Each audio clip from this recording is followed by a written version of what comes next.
शान्तिः।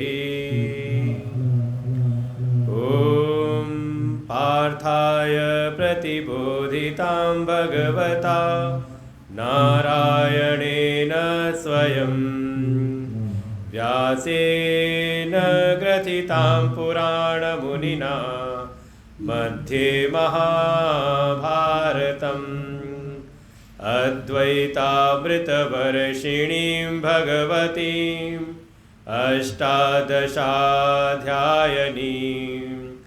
अम्ब त्वामनुसन्दधामि भगवद्गीते भवद्वेषिणीम्। नमोऽस्तु ते व्यासविशालबुद्धे फुल्लारविन्दायतपत्रनेत्र येन त्वया भारततैलपूर्ण प्रज्वालितो ज्ञानमय प्रदीप प्रपन्नपारिजाताय स्तोत्रवेत्रैकपाणये ज्ञानमुद्राय कृष्णाय गीतामृतदुहे नमः। सर्वोपनिषदो गावो दुग्धा गोपालनन्दन पार्थो वत्सः सुधीर्भोक्ता दुग्धं गीतामृतं महत्। वसुदेवसुतं देवं कंसचाणूरमर्दनं देवकी परमानन्दं कृष्णं वन्दे जगद्गुरुं। भीष्मद्रोणतटा जयद्रथजला गान्धारनीलोत्पला शल्यग्राहवती कृपेण वहनी कर्णेन वेलाकुला अश्वत्थामविकर्णघोरमकरा दुर्योधनावर्तिनी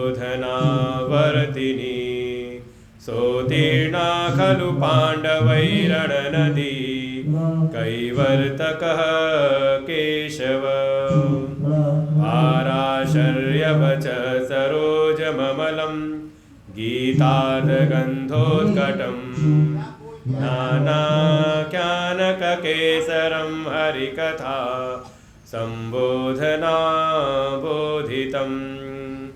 लोके सज्जनषट्पदैरहरः पेपीयमानं मुदा भूयाद्भारतपङ्कजं कलिमल प्रध्वंसिना श्रेयसे।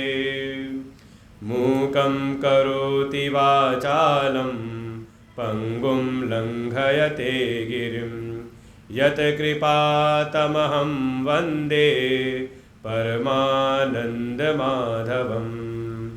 यं ब्रह्मा वरुणेन्द्ररुद्रमरुत स्तुन्वन्ति दिव्यैस्तवैः वेदैः साङ्गपदक्रमोपनिषदैः गायन्ति यं सामगा ध्यानावस्थिततद्गतेन मनसा पश्यन्ति यं योगिनो यस्यान्तं न विदुसुरासुरगणा देवाय तस्मै नमः देवाय तस्मै नमः।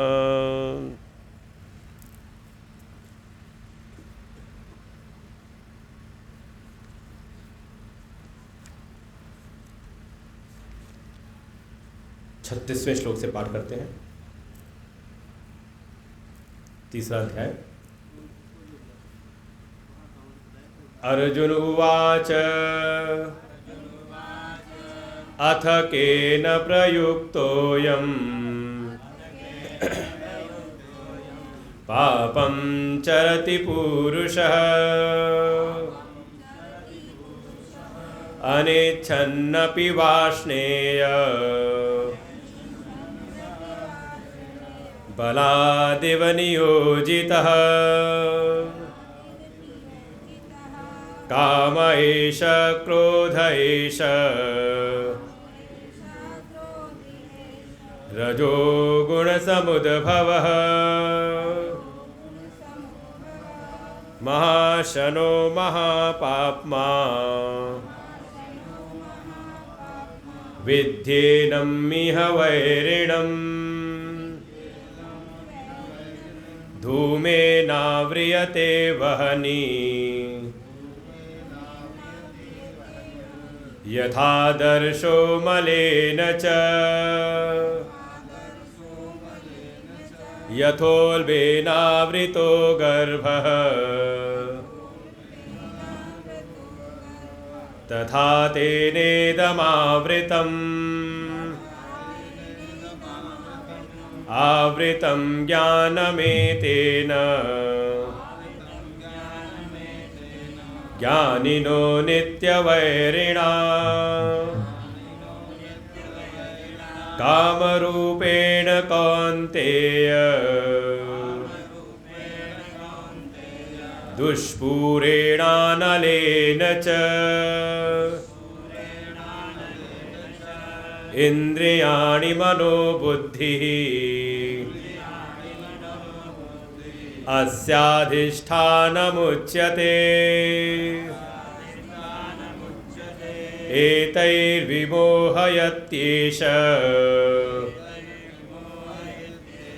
ज्ञानमावृत्य देहिनम् तस्मात् त्वमिन्द्रियाण्यादौ नियम्य भरतर्षभ पाप्मानं प्रजहीह्येनं ज्ञानविज्ञाननाशनम् इन्द्रियाणि पराण्याहुः इन्द्रियेभ्यः परं मनः मनसस्तु परा बुद्धिः यो बुद्धे परतस्तु सः एवं बुद्धे परं बुद्ध्वा संस्तभ्यात्मानमात्मना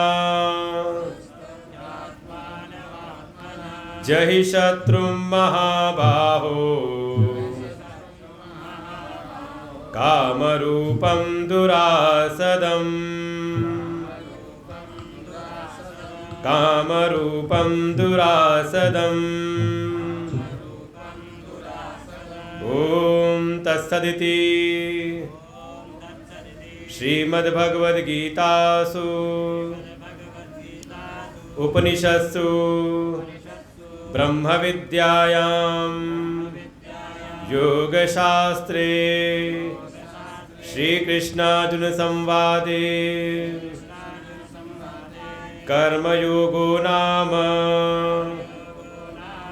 तृतीयोऽध्यायः।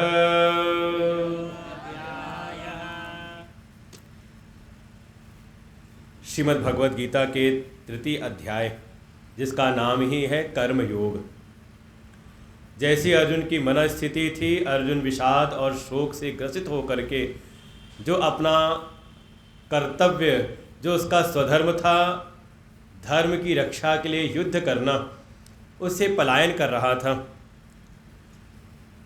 पलायन करते हुए ही भगवान की शरणागति ग्रहण की और भगवान अर्जुन के विषाद को दूर करने के लिए, उसके शोक को दूर करने के लिए उसको जीवन का परम लक्ष्य सांख्य योग बताते हैं। बिना सांख्य योग के, बिना आत्मज्ञान के जीव के शोक की आत्यंतिक निवृत्ति नहीं हो सकती और उसके ही साधनभूत उस आत्मयोग की, उस आत्मज्ञान की निष्ठा के लिए जो अंतःकरण की शुद्धता, अंतःकरण की पात्रता की आवश्यकता, उसके लिए ही बताया कर्म की साधना का। दोनों बातों को सुनकर के अर्जुन के मन में प्रश्न उत्पन्न होता है और उसी प्रश्न से ये तीसरा अध्याय प्रारंभ हुआ। जैसा भगवान ने बारंबार विषय का प्रतिपादन किया कि दो साधन है, एक कर्म का साधन, एक ज्ञान का साधन। ज्ञान के द्वारा ही जीवन का जो परम लक्ष्य है उसकी प्राप्ति सिद्ध हो सकती है। ऐसी उस ज्ञान की बारंबार महिमा कही और साथ ही कर्मयोग की भी महिमा का वर्णन किया, लेकिन जिस प्रकार से ज्ञान का की चर्चा की, ज्ञान की महिमा का वर्णन किया, वैसा वर्णन उसका नहीं किया। यही कहा कि कर्म के द्वारा तो ज्ञान की निष्ठा के लिए पात्रता उत्पन्न होती है और ज्ञान योग के द्वारा साक्षात मोक्ष की प्राप्ति होती है। अर्थात कर्म से ज्ञान को श्रेष्ठ बताया बारंबार, और फिर अर्जुन को कहते हैं तू कर्म कर, तेरा कर्म में ही अधिकार है। ऐसे बातों को सुन करके अर्जुन के मन में ये प्रश्न उत्पन्न हुआ कि जब कर्म से ज्ञान का मार्ग श्रेष्ठ है तो हे प्रभु, मुझको सीधे ज्ञान के मार्ग में आप क्यों नहीं लगाते। ये बार बार मुझको कर्म के मार्ग में, और कर्म का मार्ग भी कैसा, घोर कर्म जो अपने परिणाम में बंधन ही देने वाला है, ऐसे कर्म के मार्ग में मुझको क्यों बारंबार आप लगा रहे हो। आप मुझको निश्चित करके वो एक मार्ग बताइए जिससे मुझको परम श्रेय की प्राप्ति हो। अर्जुन का जो लक्ष्य है बिल्कुल निश्चित है, अपने जीवन का परम कल्याण चाहते हैं, श्रेयार्थी हैं, श्रेयाकांक्षी हैं, अपने जीवन में श्रेय की प्राप्ति करना चाहते हैं। ऐसी बारंबार अर्जुन अपनी निष्पत्ति यहाँ पर देते हैं। अर्जुन ने जब इस प्रकार की बातें कहीं तो भगवान उनको उत्तर देते हैं, वही ये 3रा अध्याय है कर्मयोग। भगवान पहले ही स्पष्ट कहते हैं कि ये दोनों मार्ग मिले हुए नहीं बल्कि अलग अलग हैं। सामने जैसा अधिकारी है, अधिकारी के अनुरूप ही निष्ठा का प्रतिपादन किया जाता है। किसी का विवेक जगा हुआ है, विवेकशील है, विचारशील है, तो उसको सीधे ज्ञान के मार्ग में, और अभी किसी के चित्त में अभी सांसारिक उपलब्धियों की चाह है तो उसको फिर कर्म के मार्ग में लगाया जाता है। और जिसके भीतर अभी आत्मनिष्ठा है नहीं, आत्मज्ञान में, अपने आत्मस्वरूप में अभी जिसकी स्थिति नहीं हुई है, वो अगर चाहे तो क्षण मात्र भी बिना कर्म किए रह नहीं सकता। नहीं कश्चित् क्षणमपि जातु तिष्ठत् अकर्मकृत। जो अभी अज्ञान में है, अभी आत्मस्वरूप में जिसकी निष्ठा नहीं हुई है, वो चाह करके भी अकर्म में नहीं रह सकता, बल्कि ये प्रकृति के जो गुण हैं उसको परवश करके कर्म में लगा ही देते हैं। इसलिए उपाय यही है, कर्म के द्वारा जो अज्ञान में पड़ा प्राणी है वो बिना कर्म किए रह नहीं सकता, तो उपाय है कर्म योग के अंतर्गत आ जाए। कर्म योग की दृष्टि से अपने जीवन में कर्म का पालन करें तो जो कर्म संसार में बंधन देने वाले हैं, संसार के इस भव सागर के चक्र में, जन्म मृत्यु के चक्र में बांधने वाले हैं, वही कर्म योग की दृष्टि से किए जाने वाले कर्म उसको भव बंधन से मुक्ति के मार्ग में लगा देते हैं। और सिद्धांत स्थापित किया, यज्ञार्थात् कर्मणोऽन्यत्र लोको अयम कर्म बंधन तदर्थम कर्म कौन्तेय मुक्त संगः समाचर।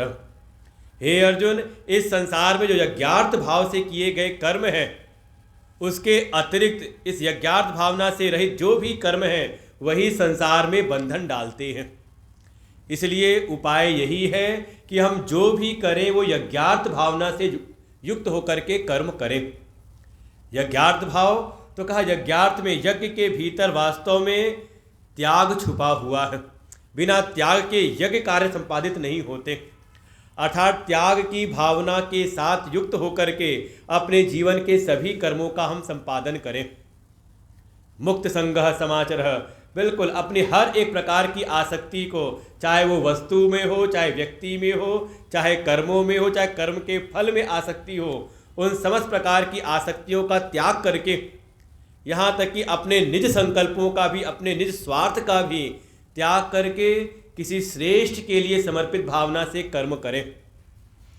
भगवान पुनः कहते हैं, मयि सर्वाणि कर्माणि सन्न्यस अध्यात्म चेतसा, मुझ में ही अपने समस्त कर्मों को, सभी प्रकार के कर्मों को मुझ में ही अर्पण करके गोस्वामी जी कह दिया, बिनु समर्पे हरि सत्कर्मा, बिना भगवान को समर्पित किए का कोई भी कर्म सत्कर्म नहीं होता।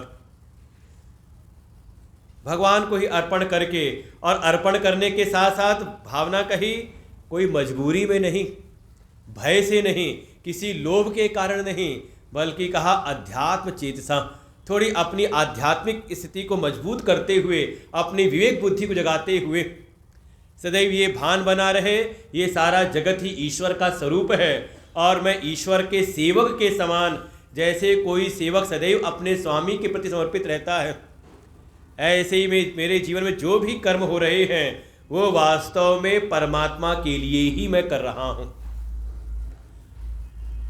कुछ करना है तो सेवा करें, यही है कर्मयोग।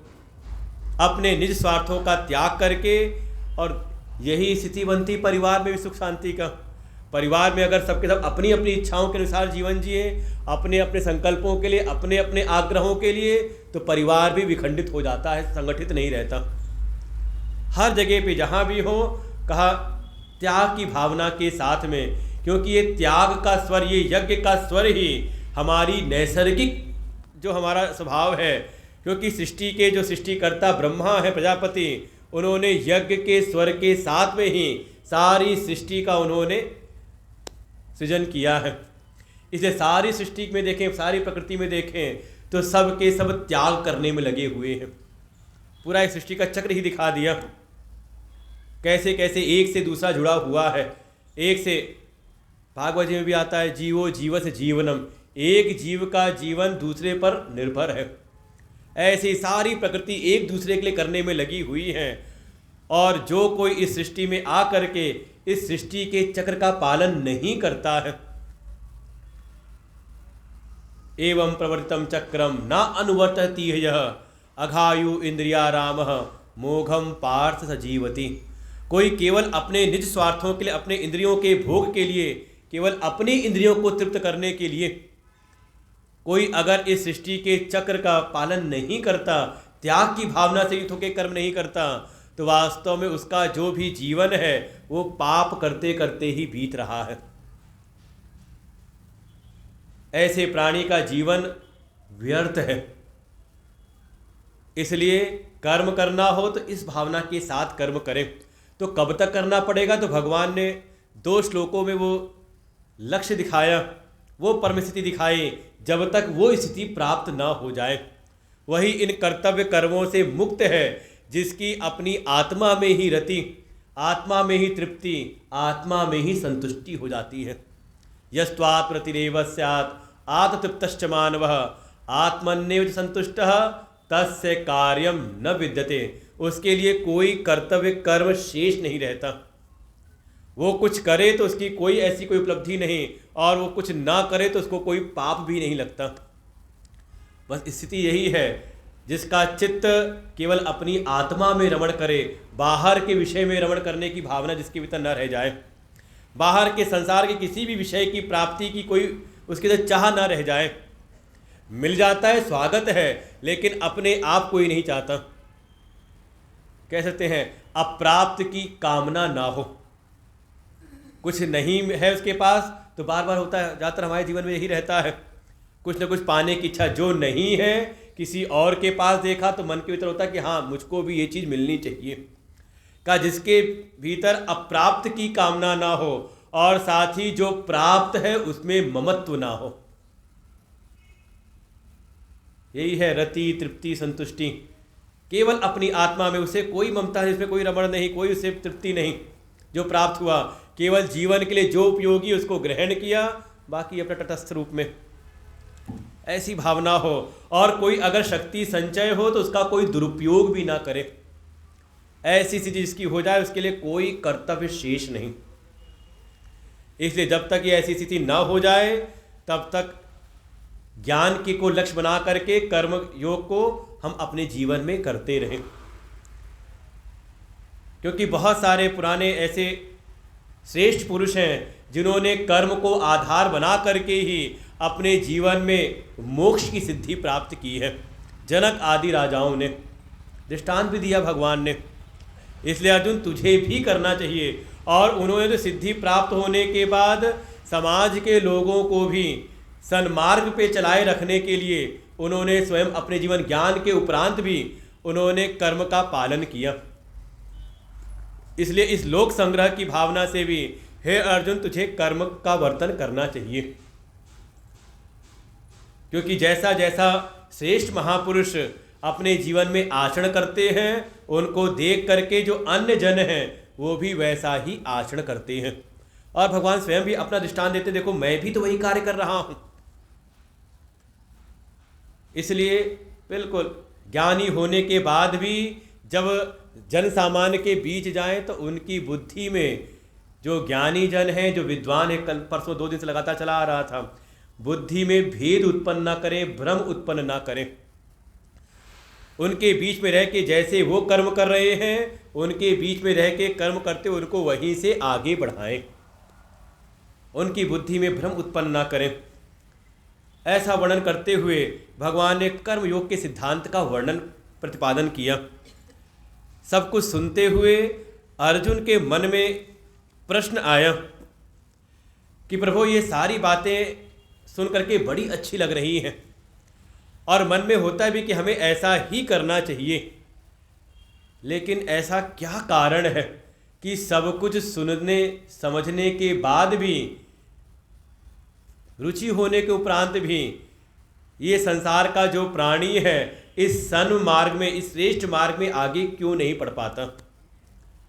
ऐसा लगता है जैसे कोई भीतर बैठ करके जबरदस्ती हमको सन्मार्ग से हटा करके उन्मार्ग में, गलत मार्गों में लगा दे रहा है।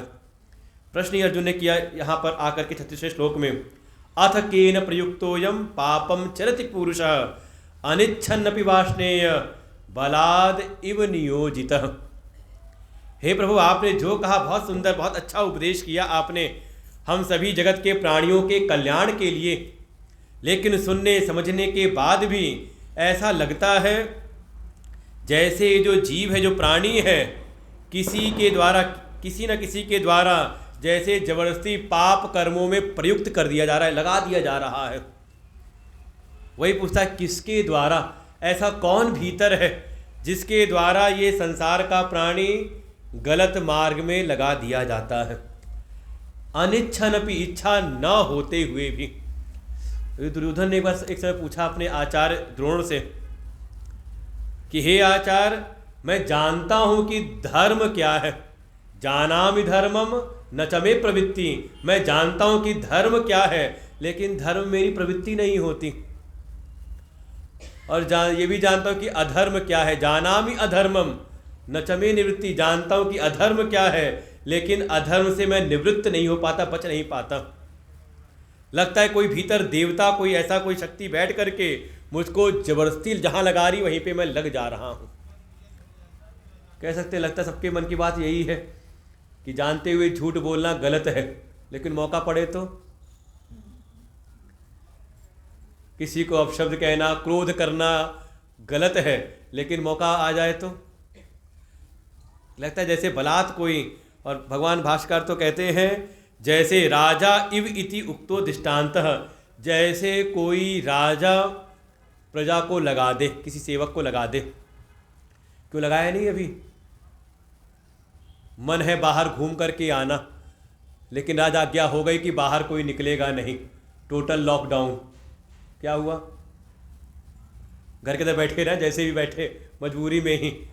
जैसे कोई राजा किसी को जबरदस्ती लगा दे, लगता है ऐसे कोई भीतर बैठ करके सभी प्राणियों को, हम सबको पाप के मार्ग में जैसे लगा दे रहा है। वो सबको प्रयुक्त करने वाला, सबका प्रयुक्ता, वो वास्तव में कौन है? आप उसके बारे में कुछ बताइए। ये सब कुछ सुनने समझने के बाद भी, अच्छा लगने के बाद भी ये संसार के प्राणी इस सन्मार्ग में क्यों आगे नहीं बढ़ पाते? ऐसा कौन है जो इनके इस सन्मार्ग में बाधा उत्पन्न करता है? सीधे कह दें तो कर्म योग में बाधा क्या है? हम चाह करके भी इस श्रेष्ठ कर्म योग की साधना में क्यों नहीं आगे बढ़ पाते? ये यज्ञ की भावना से, त्याग की भावना से कर्मों में क्यों नहीं लग पाते? क्या कारण है? मूल सीधे सीधे प्रश्न ये पूछा है। और इसके बाद स्वयं भगवान उत्तर देते हैं। श्री भगवान उवाच काम एष क्रोध एष रजो गुण समुद्भवः महाशनो महापाप्मा विध्येनम् इह वैरिणम्। और यहाँ भगवान भाष्यकार जी ने जहाँ आया श्री भगवान उवाच, इस तीसरे अध्याय में भगवान शब्द की व्याख्या की कि भगवान हम किसको कहते हैं। बड़ा सुंदर है, 2 श्लोकों में वर्णन किया है। किसी कोई भगवान नहीं मान लेते कि समाज में संसार में भेड़ चाल देखी, सब पीछे लग गए कि हाँ एक नए भगवान और प्रकट हो गए। भगवान कहते किसको हैं, तो 2 लक्षण दिखाए 2 श्लोकों में। एक लिया विष्णु पुराण से, उधर दोनों विष्णु पुराण के श्लोक हैं। ऐश्वरस्य समग्रस्य धर्मस्य श्रिय वैराग्यास्यथ मोक्षस्य शरणाम भक्ति तीर्ण।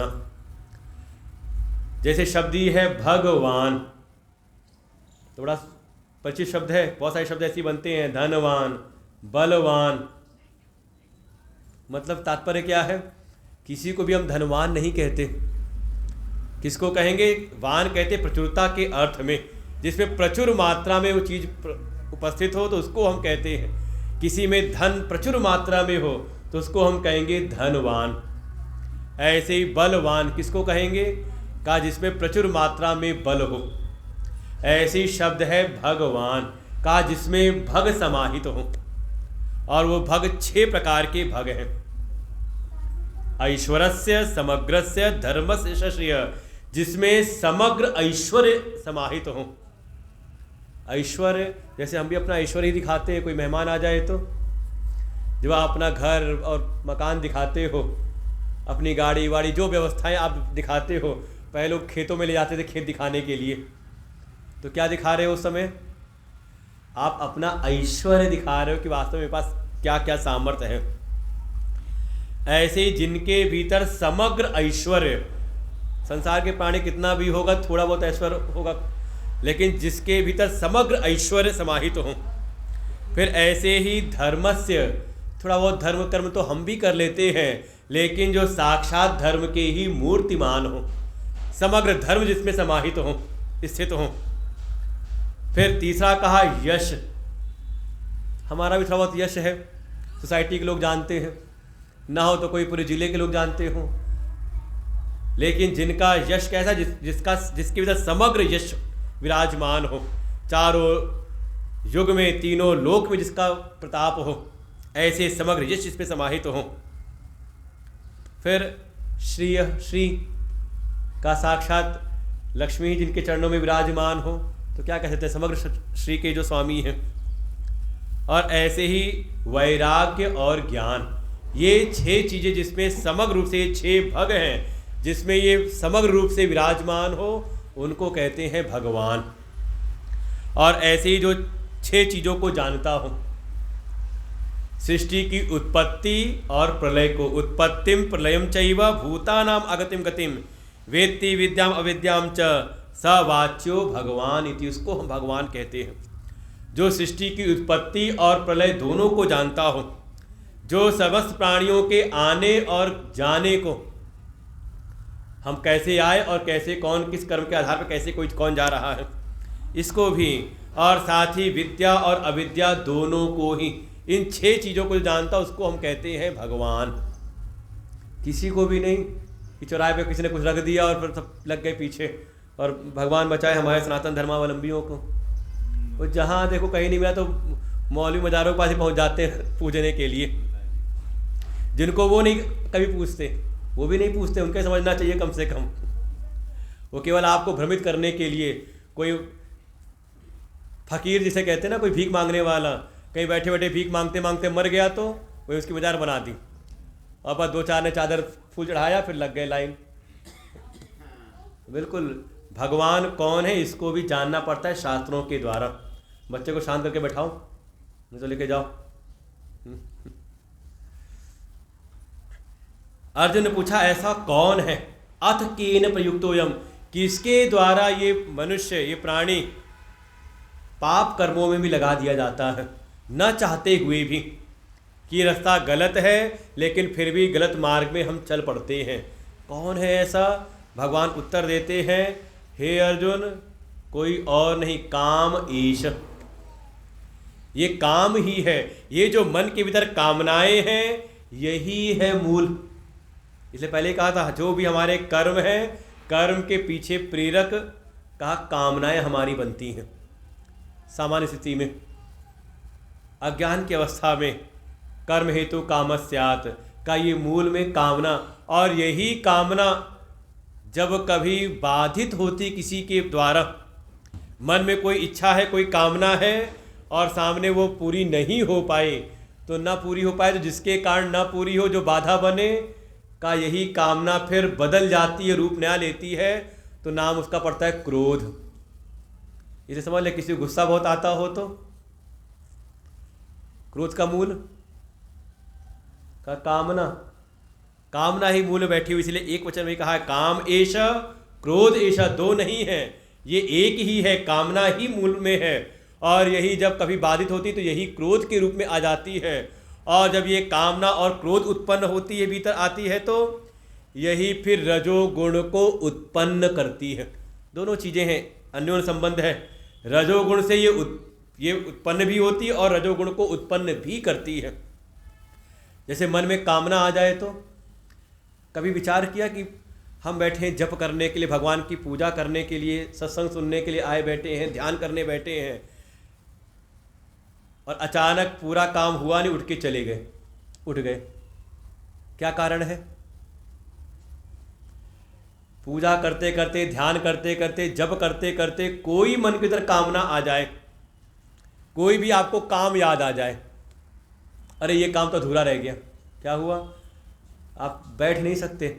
कहा ये तुरंत आपको, जो आप सत्वगुण में बैठे थे शांत होकर के, आपको तुरंत ये रजोगुण में डाल देती है, तुरंत भीतर रजोगुण को उत्पन्न करती है। और ये कामना है कैसी? भगवान कहते हैं महाशनो, महापापमा, इसके नाम दिए हैं। महाशनो अर्थात बहुत ज़्यादा खाने वाली है, इसका पेट बहुत बड़ा है। जैसे सुरसा का मुख खुलता है, बड़ा होता चला जाता है, ऐसे ही कामना का मुख है। कामना कभी तृप्त नहीं होती, एक कामना पूरी हो तो चार नई कामनाओं को खड़ी कर देती है। इसको कितना भी आप कामनाओं को पूरा करने जाओ, और यही कारण, अगर आप कामनाओं को पूरा करने जाओ तो पूरा जीवन आपका अधूरा रह जाता है। हाँ, कर्तव्य की पूर्ति हो जाती है, आपकी ज़रूरतें आप पूरी कर सकते हो, लेकिन आपकी जो कामनाएं हैं, इच्छाएं हैं, कहा ये कभी पूरी होती नहीं, बल्कि इन कामनाओं को पूरा करते करते हमारा ही जीवन पूरा हो जाता है। तृष्णा न जीर्णा वयमेव जीर्णा, ये कामनाएं तृष्णा का रूप लेकर के का, इसीलिए महाशनो, और महाशनो बहुत खाने वाली है, जल्दी तृप्त होने वाली नहीं। तो यही कामना कभी न कभी आपको पाप के मार्ग में भी ले जाती है, पाप करवाने वाली है। इसलिए इसको जानो। कैसे, किस रूप में जाने? का विद्धि एनम इह वैरिणम, जो भी साधना के मार्ग में है, भक्ति के मार्ग में है, उसको इस कामना को अपने शत्रु के रूप में जानना चाहिए। क्योंकि ये कामना आ करके, और ज़्यादातर किसी से ही पूछो पाप क्यों किया, गलत काम क्यों किया, तो उसके मन में यही आता है कि अब हमारे भीतर की जो तृष्णाएं थी, कामनाएं थी, उसी ने हमसे ये गलत काम करवा दिया। तो ये भीतर जो कामना है, कामना ही हमें रजोगुण में ला करके हमें इस गलत मार्ग में, पाप के मार्ग में ले जाती है। इसलिए इस कामना को अपना शत्रु मानो। और कहा भी कि हम 6 मन के विकार हैं, उसमें पहला कामना ही है। काम, क्रोध, लोभ, मोह, मद, मात्सर्य।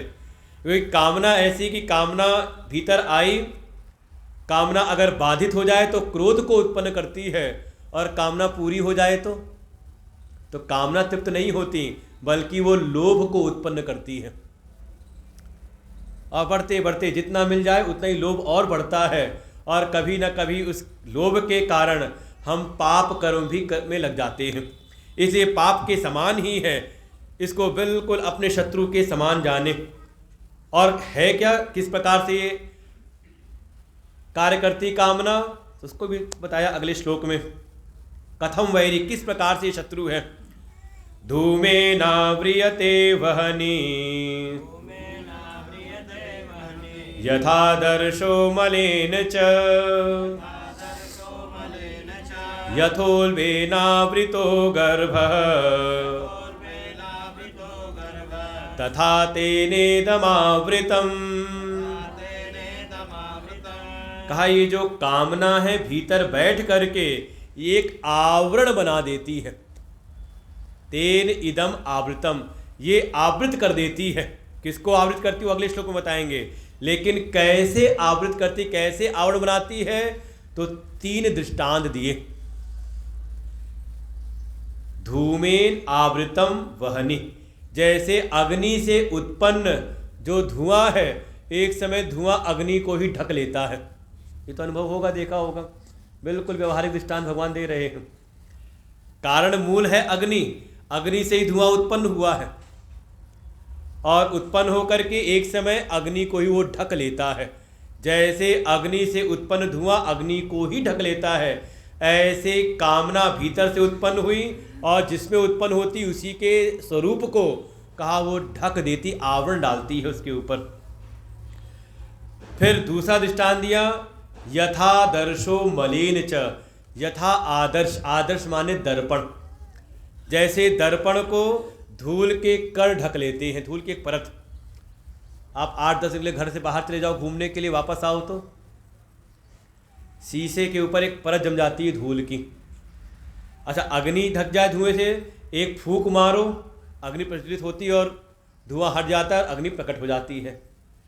लेकिन ये जो दूसरा दृष्टांत दिया, दर्पण पे धूल की परत, जैसे धूल की परत दर्पण को ढक लेती है, का उस पर एक बार आप फूंक मारो तो एक परत तो हटती है, लेकिन उसके बाद भी उस पर धूल की परत रहती है।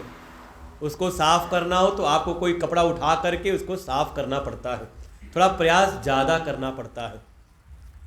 ऐसे ही तीसरा दृष्टांत दिया, यथोल्बेनावृतो गर्भ, यथा उल्बेन आवृता गर्भ। जैसे गर्भ के भीतर गर्भ शिशु को जेर ढका रहता है, ऐसे भी आवरण डालती है ये कामना। तो देखें, एक से ज़्यादा मजबूत आवरण है।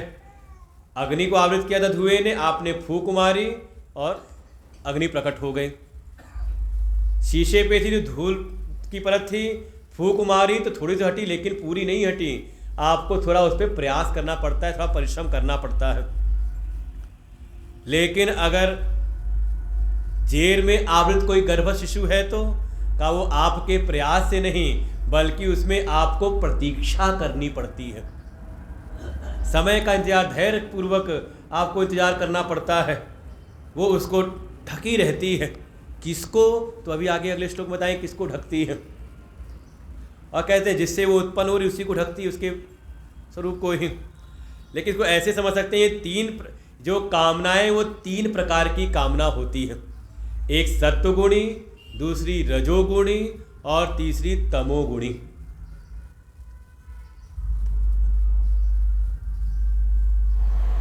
तमोगुणी कामना भी होती है। अपने हित के लिए दूसरे का अहित करना हो तो, दूसरे का सत्यानाश करना हो तो का परहेज नहीं करते, बिल्कुल। चाहे अपना भी सत्यानाश हो जाए, लेकिन उस गोस्वामी ने दृष्टांत दिया जैसे ओला होता है, जब गिरता है तो सारी फसल को नष्ट करके खुद भी नष्ट हो जाता है। ऐसी अगर भीतर कामना है तो तमोगुणी कामना है। फिर बिना दूसरे का अहित किए अपना ही संसार की विषय कामनाएं अगर हों, इसे कहा गया रजोगुणी कामना। और तीसरी है सत्वगुणी कामना। अगर आप सत्संग में भी आए हो तो कोई ना कोई कामना ही लेकर के आई है ना, ज्ञान की प्राप्ति की कामना, मोक्ष की प्राप्ति की कामना। तो जब तक मुक्त नहीं हुआ है प्राणी, तब तक मोक्ष की इच्छा है ना, मोक्ष की कामना। मोक्ष कामो उदारधि, कोई मोक्ष कामी तो वो भी कामना है, लेकिन ये सत्वगुणी कामना है। अगर भीतर तमोगुणी कामना हो तो जैसे बिल्कुल वैसी है जैसे शिशु को जेर ने ढक रखा है।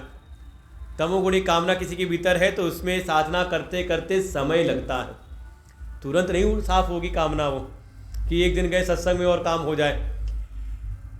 हाँ, रजोगुणी कामना है तो पहले सत्संग का श्रवण किया और श्रवण करके जब जीवन में उसको पालन करने लगे तो धीरे धीरे वो समाप्त हो जाती है। और सत्गुणी कामना हो तो का एक सत्संग की फूंक लगी और वो अपने स्वरूप में स्थित हो जाता है। समझ ले, जैसे जितना मैल कपड़े में लगा हो उतना उसमें परिश्रम करना पड़ता है। वस्त्र आपने पहना और घर में ही रहे, शाम को उतार दिया तो शायद पानी में डाल के निकाल दो तो भी साफ हो गया। वस्त्र पहन के हम थोड़ा घूम फिर करके आ गए पूरा दिल्ली एनसीआर मोटरसाइकिल में बैठ करके, तो अब आप पानी में डाल के निकालोगे तो नहीं साफ होगा, थोड़ा उसमें सर्फ साबुन लगा के आपको रगड़ना पड़ेगा। ऐसी है रजोगुणी कामना। और अगर वस्त्र के ऊपर कोई दाग लग गया तो, किसी फल का या कोई ग्रीस आदि कुछ ऐसा कुछ लग गया, कोई दाग लग गया, तो कहा फिर वो बार बार प्रयास से नहीं बल्कि प्रयास करते करते उसको समय पर छोड़ना पड़ता है। आपने सोचा कि नहीं आज ही ये दाग निकाल देंगे तो होता है कपड़ा फट जाए, दाग नहीं जाता। हाँ, कहते हैं धीरे रहने दो, धुलते धुलते ये एक समय ये साफ हो जाएगा। ऐसी ये 3 प्रकार की कामनाएं कहा ये आवरण डालती हैं किसके ऊपर, तो अगले श्लोक में बताया इसको। आवृतम ज्ञानमेतेन ज्ञानिनो नित्यवैरिणा कामरूपेण कौन्तेय दुष्पूरेणानलेन च आवृतं ज्ञानमेतेन ज्ञानिनो नित्यवैरिणा कामरूपेण कौन्तेय दुष्पूरेणानलेन च। जो पहले श्लोक में आखिरी में कहा तेन इदम आवृतम, ये कामना इदम इसको आवृत कर लेती, किसको, तो कहा ज्ञानम, एतेन आवृतम ज्ञानम। ये जो कामना है ये हमारे भीतर जो भी हमने सत्संग आदि के श्रवण के द्वारा कोई भी जो हमने कोई अच्छी बात हमने सीखी समझी, ये जो भीतर ज्ञान है इसके ऊपर आवरण डालती है, आपकी बुद्धि की समझ के ऊपर। जानते हुए भी अगर कामना का प्रभाव ज़्यादा है तो जानते समझते हुए भी कहा आप गलत मार्ग में लग जाते हैं। यही पूछा था किसके कारण अथ केन प्रयुक्तोयम, तो ये जो कामनाएं हैं चाहे वो सत्वगुणी हो, रजोगुणी हो, चाहे तमोगुणी हो, कहा ये हमारे बुद्धि के ज्ञान को ही ढक लेती है। इसलिए ज्ञानिनो नित्य वैरिणः, जो इस ज्ञान के मार्ग में है, जो भी ज्ञानी है, अपने आप को ज्ञानी समझदार समझते हो, इस कामना को अपना नित्य वैरी समझो। बाहर कोई दुश्मन नहीं है आपका, यही सब समस्या है। समझे, अध्यात्म के मार्ग में आके सबसे बड़ी समस्या ये हल होती है।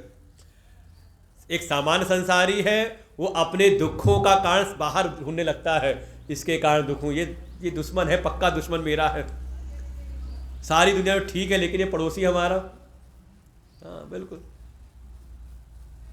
कौन दुख दे रहा है, कहा ये हमारे भीतर की कामना, जो हमने अपनी कामना से कोई अपेक्षा बना ली, कोई इच्छा प्रकट हुई, कहा ये कामना ही सबसे पहले हमारे ज्ञान को ढक करके हमसे, हमें बुद्धि को मोहित करके हमसे जो न करना वो भी हमसे करा देती है। इसलिए ज्ञानी के लिए ये शत्रु के समान है, साधक के लिए, संसारी के लिए नहीं। उसको तो और अच्छा लगता है, जितनी कामना आई उतना और आगे विस्तार करता है, लगा रहता है दुनियादारी में। इसलिए ज्ञानियों के लिए ही, इसलिए काम रूपेण कौन्तेय दुष्पूरेण अनलेन च, हे कौन्तेय तुम इस कामना को, काम रूपी शत्रु को बिल्कुल समझ लो, ये जल्दी पूरा होने वाला नहीं, इसमें अलम भाव नहीं आता। कहा ना, लिखा है अनलेन। वैसे अनल कहते हैं, किसको कहते हैं अनल? अग्नि को बुझाना चाहो तो आता है दृष्टांत भागवत जी में ही, जैसे कोई अग्नि में घी की आहुति डाल करके आग को बुझाना चाहे। कहा ये जो कामना ये बिल्कुल आग के जैसे, इसको जितना पूरा करने की कोशिश करो ये पूरा नहीं, और ज़्यादा धधकती रहती कामना की जो ज्वाला है। और कह सकते हैं इसमें अलम भाव नहीं आता, बस बस अलम कहते हैं बस बस हो गया। का कामनाओं में नहीं, जिसके भीतर कामना आ गई तो एक कामना नहीं 4 कामनाएं खड़ी करती हैं, वो 4 पूरी हो तो नहीं और 10 कामनाएं खड़ी होती हैं। इसलिए ये अत्यंत ही दुष्पूरेण का जल्दी से ये तृप्त होने वाली नहीं है। ऐसा इसको काम रूपी शत्रु को समझो। तो मन में आया अगर कोई शत्रु हो, उसका ठिकाना पता चल जाए तो कि शत्रु रहता कहाँ पर है, तो सीधे जाके वहीं पे बम गिराया जाए, वहीं पे प्रहार किया जाए। क्यों इधर उधर धक्के खाने हैं? इनका ठिकाना कहाँ पर है? तो अगले श्लोक पे इनके ठिकाने गिनाए हैं। इंद्रियाणि मनोबुद्धि अस्याधिष्ठानमुच्यते एतैर्विमोहयत्येष ज्ञानमावृत्य देहिनम्। इंद्रियाणि मनोबुद्धिः अस्याधिष्ठानमुच्यते एतैर्विमोहयत्येष ज्ञानमावृत्य देहिनम्। का इस ये जो जल्दी से पूरी न हो पाने वाली जो कामनाएं हैं, जो वास्तव में ज्ञानियों के शत्रु के समान है, वो 3 जगहों पर उसके अधिष्ठान बताए। इंद्रियाणि मनोबुद्धि, ये जो कामनाएं ये इंद्रियों में, मन में और बुद्धि में रहती हैं। अस्य अधिष्ठान मुच्यते, यही 3 इसके अधिष्ठान हैं, ठिकाने हैं। और यहाँ पर आकर के इंद्रिय आदि में आकर के, इंद्रिय मन बुद्धि में आकर के विमोहयति एष, कहा ये बुद्धि को ऐसा मोहित कर देती हैं और ज्ञान को आवृत करके उस प्राणी के द्वारा कोई ना कोई गलत काम करवा ही देती हैं। समझे? सबसे पहले जो कोई कामना है पहले इंद्रिय पे ही आती है। कहीं आप घूमते हुए जा रहे थे, टहलते हुए, अचानक आपको एक विज्ञापन दिखाई दिया। कहाँ आई कामना सबसे पहले? का इंद्रिय के भीतर। यही सब जितनी भी ऐड कंपनियां सब यही सब काम करती रहती इसी आधार पर। आपको बार बार, कहीं सोचा नहीं कि एक ही सीरियल में बार बार वही चीज़, उसी चीज़ का ऐड का यही है, आपको बार बार दिखा करके पहले वो कामना आती है इंद्रियों के भीतर।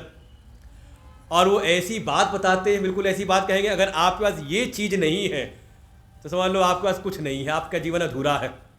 ये बार बार ऐसे बताते बताते ये कामनाएं डालते हैं आपके मन के भीतर। अच्छा, आपने कोई विज्ञापन देखा और आप आगे निकल गए, दोबारा नहीं देखा तो होता है इंद्रियों द्वार पे आकर के शायद वो भूल जाता है, लेकिन बार बार देख करके अगर एक बार मन में आ गई, हाँ ये चीज़ कहाँ मिलती, कैसे मिलेगी, क्या हुआ? तुरंत वो चली गई आपके संकल्प के भीतर, मन के भीतर। और फिर धीरे धीरे जब आपने विचार करना शुरू किया या कहीं किसी के घर पर गए और वहाँ पे उस चीज़ को देखा तो, और 2-4 महिमा वर्णन उसने भी कर दिया, अरे ये बड़ी अच्छी चीज़ है, क्या हुआ?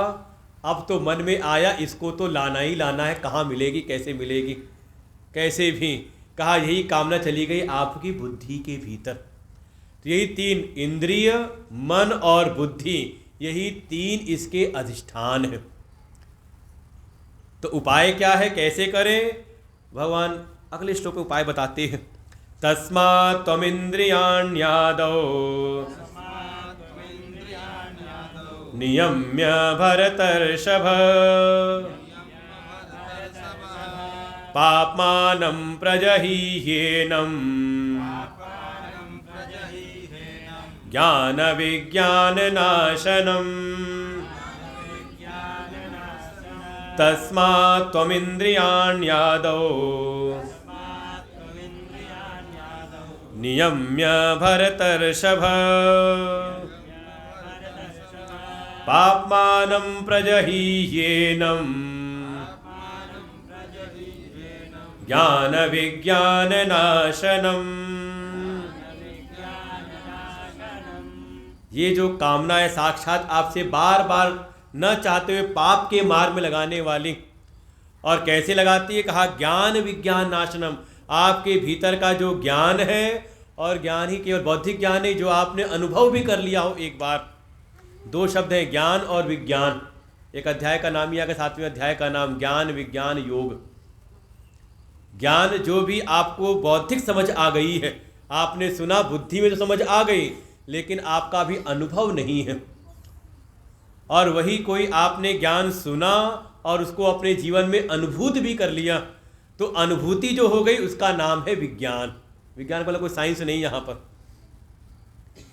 कहा ये हमारे बौद्धिक और जो हमारी अनुभूति भी है, इन दोनों को ही आवरण डाल के इसको एक प्रकार से नष्ट कर देती है कामनाएं। ऐसी कामनाओं को हे अर्जुन तस्मात् त्वम इंद्रियाणि आदौ, बिल्कुल निष्कर्ष भगवान कह रहे हैं, हे अर्जुन तुम इसको, इसीलिए इतनी घातक ये कामनाएं हैं, इसीलिए तुम इन कामनाओं को इंद्रिय द्वार पर ही रोक लो। वो 3 अधिष्ठान कहे थे ना, प्रवेश करती है इंद्रियों से। आपने देखा, देखने मात्र से ही वो कह सकते हैं, हमारे शास्त्रों तो ऐसा वर्णन किया कि काले बिल्कुल जो सांप होता है कोबरा, उसके विष से भी ये जो विषय है ज़्यादा घातक है। कैसे? कहा कोबरा का जो सांप का जो जहर है वो तो प्रभाव तब डालेगा जब वो जहर किसी भी तरह से आपके भीतर प्रवेश करे, लेकिन जो विषय है का ये देखने मात्र से ही घात कर देते हैं। ध्यायतो विषयान पुंसः, जैसी प्राणी एक इंद्रियों के द्वारा विषयों में प्रवेश करते, देखता ही देखने मात्र से ही जैसी विषयों का ध्यान किया, वो विषय उसको उसके ऊपर प्रभाव कर देते हैं। इसीलिए भगवान कह रहे इंद्रिय द्वार पर ही। और आप समझ लें, जहाँ पर भगवान ने शुरू किया था कर्मयोग का उपदेश, बिल्कुल वहीं पे भगवान ला करके उपसंहार करें जहाँ उपक्रम किया था।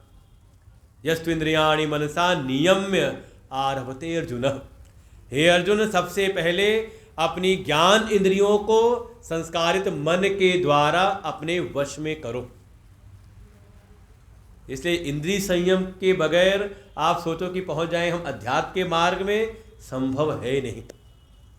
कर्मयोग की पहली वो सीढ़ी थी, पहले अपने ज्ञान इंद्रियों पे जो आप भीतर ग्रहण कर रहे हो उसके ऊपर आप संयमन करो।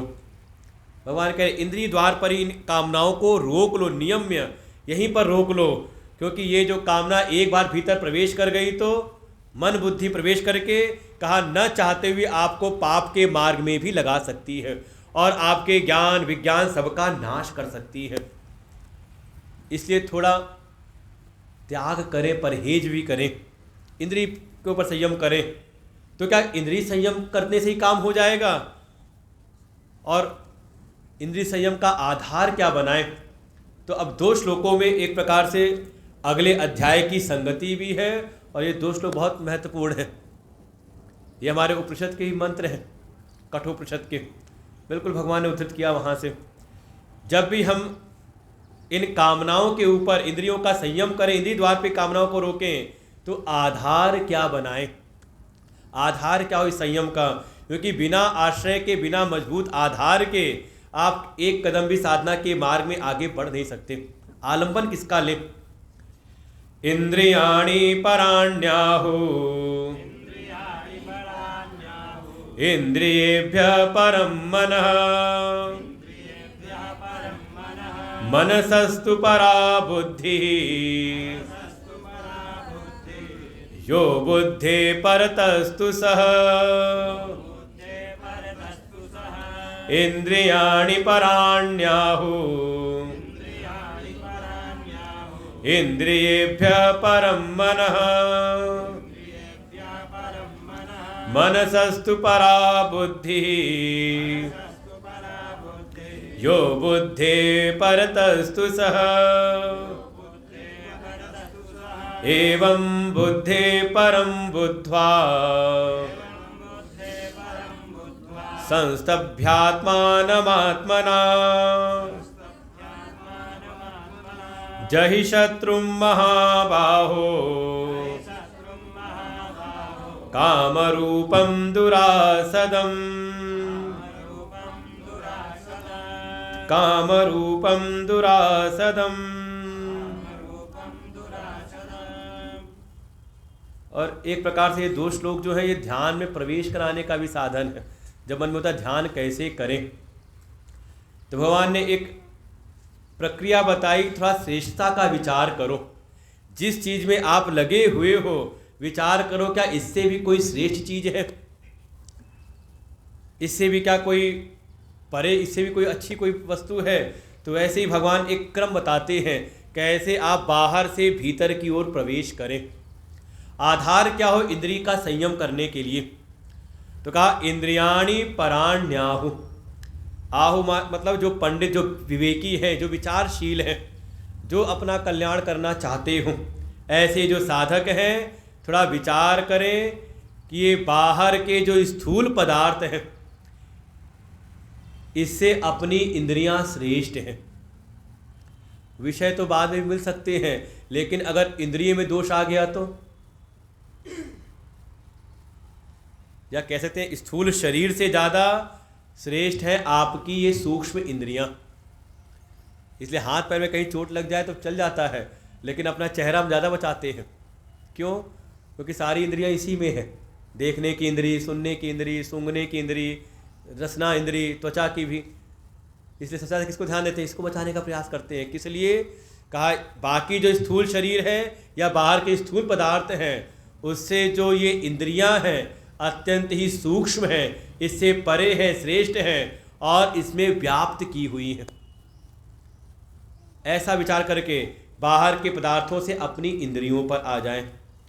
फिर इंद्रियेभ्यः परम मनः, जैसे स्थूल शरीर से, स्थूल पदार्थों से सूक्ष्म इंद्रियां श्रेष्ठ हैं, का इस इंद्रिय से भी श्रेष्ठ और सूक्ष्म है अपना मन। इंद्रियों का तो ध्यान रख रहे हैं, कोई कमी आ जाए आँखों में, कान में, तो जाते हैं डॉक्टरों के पास में, लेकिन मन में खराबी आ जाए तो कभी ध्यान दिया मन के ऊपर? शरीर में कोई दोष आ जाए, इंद्रियों में कोई दोष आ जाए तो आप तुरंत भागते हो डॉक्टरों के पास में, लेकिन मन में कोई खराबी आ जाए तो कभी गए किसी डॉक्टर के पास? काम नहीं चलेगा मन के पास, वो तो फिर पागल हो जाओगे तो जरूरत पड़ेगी डॉक्टर की। उसके लिए आवश्यकता पड़ती है सत्संग की, किसी संत की। और मन के दोष क्या है? यही काम, क्रोध, लोभ, मोह, मद, ये स्वार्थ की भावना, यही मन के दोष हैं। का इंद्रियों से भी सूक्ष्म है अपना मन। थोड़ा अपने मन को भी बैठ के विचार करो कि हमारा मन कैसा है। दूसरे के मन को तो हम खूब परख रहे हैं। वो कहते हैं अपनी गलती ज़्यादा दिखती, दूसरे की गलती, दूसरा का में कोई कमी हो तो ज़्यादा दिखती है। हमारा अपना मन कैसा है? और वास्तव में शास्त्रों में ऐसा वर्णन किया कि जो संसार को जीतता है वो विश्व विजयी नहीं है, जिसने अपने मन को जीत लिया वास्तव में वही विश्व विजयी है। अब इन इंद्रियों से भी सूक्ष्म है, परे है अपना मन। थोड़ा मन का विचार करें, मन के स्तर पर आए। ये संकल्प विकल्प करने वाला जो है, समझे, इंद्रियां आपको विषयों का ग्रहण कराती हैं, लेकिन मन अगर इंद्रिय के साथ ना हो तो, यहाँ बैठे बैठे सत्संग में अगर आपका जो मन है कान के साथ नहीं हो तो यहाँ बैठे हो लेकिन सुनाई कुछ नहीं देता, घंटों बैठे रहो। इसीलिए कहा जाता है, व्यवस्था बनाई जाती है कि हाँ शांति बनी रहे।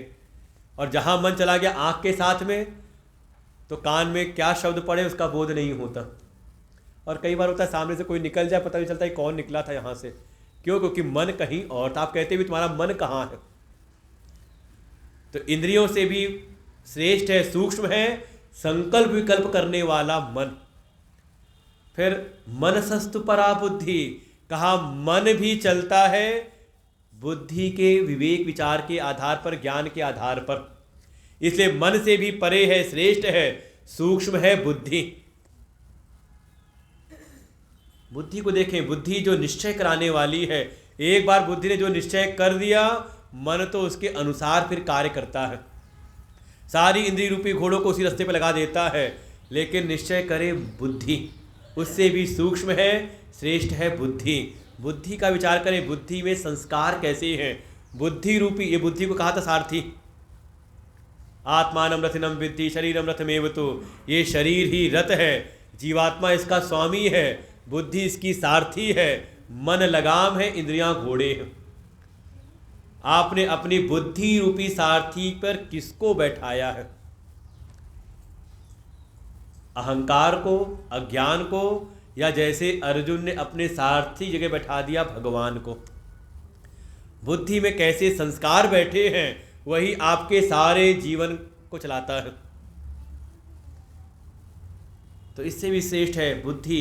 बुद्धि में आपने कैसे संस्कार भरे हैं, और फिर इस बुद्धि के ऊपर भी विचार करें कि ये बुद्धि भी किसकी सत्ता से, बुद्धि के भी ज्ञान को, विचार को कोई जानने वाला है कि नहीं। अच्छा, समझ में आया या समझ में नहीं आया? कैसे कहते हो आप, जान करके या बिना जाने? तो कोई तो है ना कि बुद्धि की समझ कोई प्रकाशित कर रहा है, और बुद्धि के साथ साथ हमारे पूरे मन, इंद्रिय सबको प्रकाशित कर रहा है। किसके द्वारा? तो कह रहे हैं जो बुद्धि से भी श्रेष्ठ है। बुद्धे यो बुद्धे परतः तु सह, जो बुद्धि से भी श्रेष्ठ है, सूक्ष्म है, सारी बुद्धि के साथ साथ पूरे जीवन को ही व्याप्त किए हुए हैं, वो कौन है? उसको जानो। कौन है वो?